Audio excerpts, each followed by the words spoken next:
এবার আমরা দেখব কম্পিউটারের সিস্টেম ক্যাশ কিভাবে ক্লিন করতে হয়। এর জন্য আমরা স্টার্ট বাটনে চলে যাব। তারপর এখানে আমরা দেখতে পাচ্ছি সেটিংস। আমরা এই সেটিংসে ক্লিক করব। সেটিংসে আসার পরে এখানে আমরা সিস্টেম দেখতে পাচ্ছি। আমরা এই সিস্টেমে ক্লিক করব এবং এই সিস্টেম থেকে আমরা এখানে স্টোরেজ দেখতে পাচ্ছি। এই স্টোরেজে ক্লিক করব।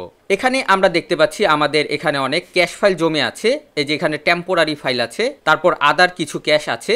আমরা এই ক্যাশগুলি যদি অটোমেটিক রিমুভ করতে চাই তাহলে এখানে আমরা দেখতে পাচ্ছি storage sense can automatically free up. আমরা যদি এটাকে অটোমেটিকলি টেম্পোরারি ফাইল ক্লিন করতে চাই তাহলে এটাকে আমরা অন করে দিব এবং এই টেম্পোরারি ফাইলগুলি কতদিন পর পর ক্লিন হবে তাও আমরা চাইলে সেট করে দিতে পারি। এখানে আমরা কনফিগারেশন দেখতে পাচ্ছি, এখানে আমরা ক্লিক করব।